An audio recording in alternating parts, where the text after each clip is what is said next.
Sauti ya taratibu ya upepo, mapigo ya saa yakisikika kwa mbali.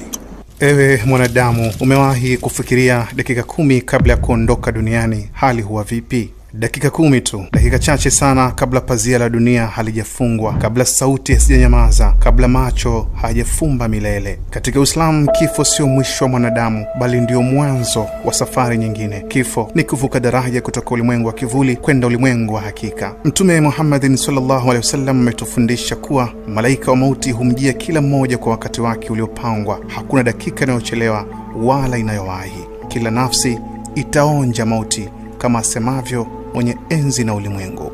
Dakika 10 kabla ya kufa, roho huanza kuvutwa taratibu. Kwa mja mwema huvutwa kwa upole kama tone la maji linaloteleza kutoka katika mdomo wa chupa, lakini kwa asiyejiandaa huwa ni kama sufu inayochanwa katika miba. Hapo macho huanza kuona yasiyoonekana na waliobaki. Pazia la ghaibu hufunguka, malaika hujitokeza. Ikiwa ulimi wako ulizoea la ilaha illa Allah, ikiwa moyo wako ulipenda sajida, ikiwa macho yako yaliwahi kulia kwa hofu ya Mola, basi dakika hizo huwa ni za faraja. Malaika hushuka wakiwa na nyuso zenye nuru wakisema, ewe nafsi tulivu, rudi kwa Mola wako ukiwa radhi na yeye ameridhika nawe. Harufu ya pepo humjia, upepo wa rehema humpuliza na roho hutoka kwa upole. Dakika 10 hugeuka kuwa daraja la matumaini.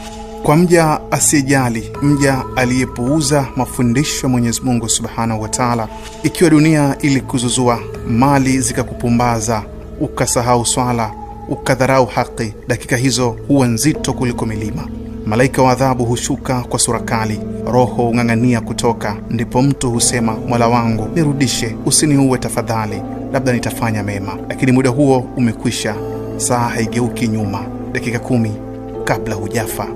Dakika 10 kabla ya kufa si wakati wa kuanza safari ya toba, ni wakati wa kuvuna kile mwanadamu alichopanda. Ulimi hutamani utaje shahada, moyo hutamani unyenyekevu, lakini aliyefanya mazoea ya dhikri ataikuta dhikri mdomoni. Aliyezoea maasi hujikuta akihangaika.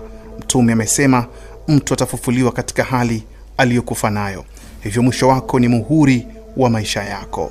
Dakika 10 za mwisho kabla ya kifo, hali ya mwili hubadilika. Shinikizo la damu hushuka sana, mapigo ya moyo yanakuwa dhaifu au yasiyo ya kawaida, mzunguko wa damu unapungua. Matokeo yake mikono na miguu huwa baridi, ngozi huanza kubadilika rangi kuwa ya bluu au kijivu kidogo, mwili hupoteza nguvu kabisa. Hali ya kupumua hubadilika, kupumua kunakuwa kwa tabu. Wakati mwingine mtu hupumua kwa sauti nzito, anaweza kuvuta pumzi kwa muda mrefu kisha kukaa kimya sekunde kadhaa kabla ya pumzi nyingine. Hizi ni dakika 10 ngumu sana kwa mwanadamu anayekaribia kutawafu dunia. Katika Uislamu, hiyo ndio hali inayokaribia, ambayo ndio safari ya mwanzo kuelekea katika maisha ya barzakhi. Pumzi inapofika kooni, dakika 10 kabla ya kuondoka duniani. Mtume amesema, hakika Allah hukubali toba ya mja maadamu roho haijafika kooni, lakini dakika 10 za mwisho hayo mwanadamu, toba hiyo haipo tena. Dakika 10 kabla ya kuondoka duniani, macho yanaweza kutazama juu au kutulia sehemu moja. Mboni za macho hupanuka, ufahamu hupotea polepole. Katika hadithi imeelezwa kuwa roho inapochukuliwa, macho humfuata, ndiyo maana macho hubaki wazi mara nyingi. Dakika 10 kabla ya kufariki mwanadamu, kitu cha ajabu kitabibu kinaelezwa. Wakati mwingine mtu aliyekuwa hoi sana ghafla hupata nguvu ya muda mfupi. Anaweza kuongea, anaweza kuitisha familia, anaweza kutamka maneno ya mwisho. Kisha baada ya muda mfupi hali hushuka ghafla. Dakika 10 kabla ya kuondoka mwanadamu, moyo unasimama kupiga, ubongo unakosa oxygen, mwili unakuwa tulivu kabisa. Hakuna maumivu baada ya hapo, hakuna sauti, hakuna mwitiko, ndipo roho inakuwa imeondoka. Kwa mtazamo wa Uislamu, kwa dakika hizo 10 kabla mwanadamu kuondoka, malaika hushuka, roho huanza kuvutwa, mtu huanza kuyaona yale ambayo waliopo pembezoni mwake hawayaoni. Watu waliomzunguka wanatazama, lakini yeye anaona dunia nyingine inaanza kufunguka. Kwa mja mwema hali huwa ya utulivu, uso utulia, wakati mwingine hata utabasamu. Kwa asiyejiandaa huonekana na wasiwasi, macho kupanuka kwa hofu, kupambana kwa nguvu kabla ya pumzi ya mwisho. Lakini mwisho wa yote ni siri kati ya mja na Mola wake.